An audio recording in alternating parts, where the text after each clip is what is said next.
Management को जोड़ते हैं, जहां पे मारुति सुजुकी की पेरेंट कंपनी सुजुकी मोटर्स ने भारत में FY22 बिक्री में 10% से ज़्यादा की ग्रोथ का अनुमान जताया है। डबल डिजिट ग्रोथ जो इनकी पेरेंट कंपनी देख रही है। ऐसे में मारुति सुजुकी की ग्रोथ को लेकर क्या योजना है, ये बताने के लिए हमारे साथ जुड़ रहे हैं मारुति सुजुकी के senior ED and director marketing and sales Shashank Srivastava. Shashank ji, बहुत बहुत स्वागत है आपका ET नाउ स्वदेश में।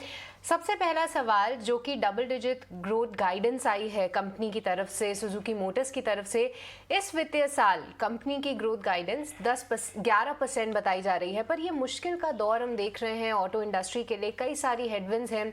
ऐसे में आप इसे किस तरीके से देख रहे हैं? कंपनी की क्या योजना रहेगी इस ग्रोथ टारगेट को अचीव करने के लिए? जी देखिए, मैं आपको बताता हूँ कि ये जो ऑप्टिमिज्म है वो किस वजह से है। एक तो अगर आप लास्ट ईयर के आंकड़े देखें तो बिक्री इंडस्ट्री में 30,70,000 के लगभग रही थी और ये करीब 13% ग्रोथ थी उसके पहले वाले साल से। लेकिन अगर आप इसको 5 साल पहले के वॉल्यूम से कंपेयर करें, जब 2016-17 में लगभग इतनी ही गाड़ियों की बिक्री, तो 5 साल गुजर गए हैं लेकिन वॉल्यूम्स जो है वहीं का वहीं है। और उसकी बुनियादी वजह 2-3 चीजें हैं। एक तो हमने देखा था कि जो BS4 से BS6 का ट्रांजिशन हुआ, उस समय काफी स्पेक्स चेंज हुए, प्राइसेस चेंज हुई, कंज्यूमर के दरमियान जो है थोड़ा सा एक वो कश्मकश भी रही। उसके बाद कोविड का असर रहा और अब हमें लग रहा है कि इंडस्ट्री उस पीरियड से अब बाहर निकल के आ रही है। पूरी मईशत जो है, इकोनॉमी जो है, वो भी थोड़ा इससे निकल के आ रही है कि we are expecting good growth in the economy.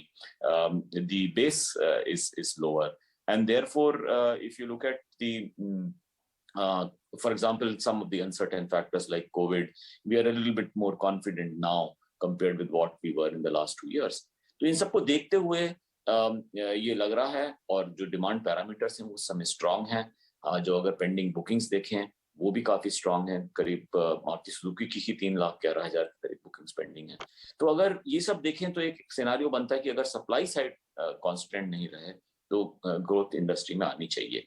और जैसे कि हमने पहले भी कहा है आपसे कि लॉन्ग टर्म के लिए तो इंडिया स्टोरी जो है, इकोनॉमी बहुत हम लोग बुलिश हैं और यही वजह है कि हम आने वाले सालों में ग्रोथ अच्छी देख रहे हैं। शशांक जी, एक और चीज़ आपसे जानना चाहेंगे सर। अभिषेक बोल रहा हूँ। RC भार्गव ने ये कहा है कि मारुति के ब्रेड एंड बटर में से अब बटर कम हो गया और इस स्टेटमेंट की काफ़ी चर्चा भी हो रही है। क्या माने, इसके मायने क्या हैं? क्या मारुति अब एंट्री लेवल की जो गाड़ियां हैं उस पर फोकस थोड़ा सा कम करेगी? अपर एंड, जहां पर मार्जिन बेहतर करने के मौके ज़्यादा बनते हैं, वहां पर फोकस करेंगे आप? जी देखिए, हमारे कंट्री में ये जो सेगमेंट है एंट्री लेवल का, काफी बड़ा है। वो करीब एक टाइम पे करीब 60-61% होता था बाजार का। इस समय वो करीब 38, पिछले साल करीब 38-39 करीब के दरमियान रहा परसेंटेज उसका जो। तो ये कुछ पिछले अगर आप गुज़िश्ता 3 साल देखें तो उसमें ये सेगमेंट काफी मुतासिर हुआ है, क्योंकि हमने देखा कि जो नए एमिशन नॉर्म्स आए, जो नए सेफ्टी नॉर्म्स आए, जो बाकी और जो रेगुलेशंस हैं रेगुलेटरी, उसके अलावा हमने ये भी देखा कि जो प्राइसेस बढ़ी, जो कि कमोडिटी प्राइसेस बढ़ी, उसकी वजह से भी, तो इस as a percentage of price increase इस सेगमेंट में काफी ज्यादा रहा। और ये एक ऐसा कंज्यूमर है जो काफी इसकी जो प्राइस इलास्टिसिटी है, ये बहुत सेंसिटिव है इस प्राइस राइस इंक्रीज की वजह से। और इसी वजह से ये सेगमेंट जो है नीचे आया है। इनफैक्ट आपको ये करीब 1/3 नीचे आया है। अगर आप 5 साल पहले की बात करें, 2016-17 से जो प्राइसेस बढ़ी हैं वो इस सेगमेंट में करीब 41% बढ़ी हैं और ये करीब 32% नीचे आया है ये सेगमेंट। तो यही वजह है कि एक तरफ आपको ये प्राइसेस रखनी पड़ेंगी क्योंकि कमोडिटी प्राइसेस हाई हैं और जो स्पेक्स हैं वो चेंज हो गए हैं, लेकिन एट द सेम टाइम ये कंज्यूमर उस तरह का नहीं है कि उसकी इनकम इस कदर नहीं बढ़ी है कि वो उसी तरीके से गाड़ी खरीद सके, इसलिए ये सेगमेंट में गिरावट आई है।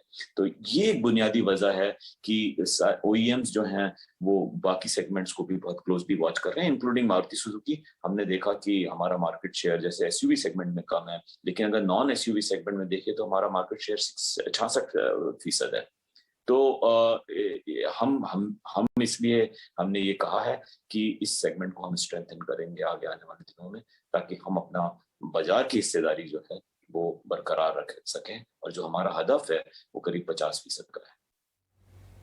जी शशांक जी, आने वाले समय में किस तरीके से कंपनी प्रोडक्ट लॉन्चेस करती है उस पर भी हमारी नज़र रहेगी, पर मेरा सवाल भी डिमांड की साइड ही होगा, जहां पे अब हम मैक्रो एनवायरनमेंट में देख रहे हैं कि ब्याज दरों में बढ़ोतरी की शुरुआत हो चुकी है। आपके प्रोडक्ट्स पर इन ब्याज दरों का असर पड़ता है, लेकिन कितना असर आने वाले दिनों में दिख सकता है? आपके क्या एस्टिमेट्स हैं, और अगर आगे दरों में और बढ़ोतरी हुई तो किस तरीके से आप पूरी डिमांड का इशू देख रहे हैं? देखिए, ये आपने बहुत अहम सवाल किया है, क्योंकि ये इंडस्ट्री के लिए बहुत ज़रूरी मुद्दा है। जहाँ तक अगर आपने हमारा जो इंडस्ट्री है उसमें रिटेल जो होता है उसमें लगभग 80% जो है फाइनेंसिंग के थ्रू होता है। तो जाहिर सी बात है कि अगर जो कर्ज की शरह जो है, जो इंटरेस्ट रेट्स हैं वो अगर बढ़ते हैं तो ऑब्वियसली उसका एक विपरीत असर जिसको कहते हैं वो पड़ेगा इसके ऊपर, इंडस्ट्री के ऊपर। लेकिन ये एक अच्छी बात है कि अभी भी इंटरेस्ट रेट अगर कुछ 5 साल के पहले के मुकाबले देखें तो अभी भी फिर भी एक ठीक है, बेहतर है। लेकिन जिस तरह से ये जो इन्फ्लेशन रेट है वो बढ़ रहा है, और उसके रिस्पांस में ये जो इंटरेस्ट रेट हाइक जो है वो एक साइकिल शुरू हुई है, तो ये हो सकता है कि इसका विपरीत असर इंडस्ट्री पे पड़े।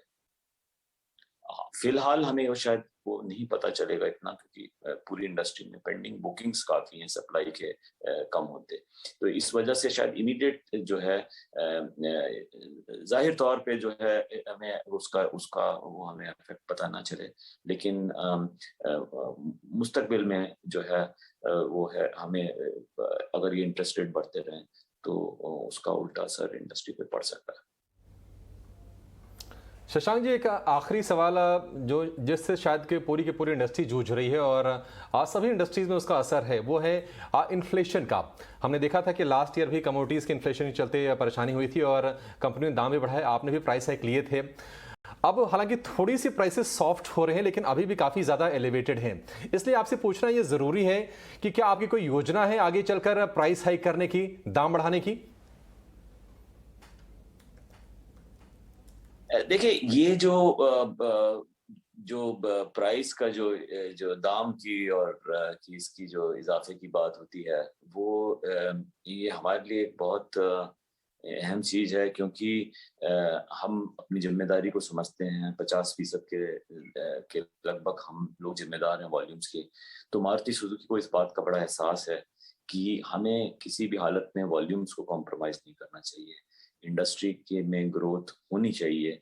और इसीलिए जैसे आपने फरमाया और बिल्कुल दुरुस्त फरमाया कि हमारा जो आखिरी जो ऑप्शन होता है वो ये होता है कि हम प्राइस बढ़ाएं। उसके पहले हम कॉस्ट रिडक्शन करते हैं, हम अपनी एफिशिएंसी बढ़ाने की कोशिश करते हैं।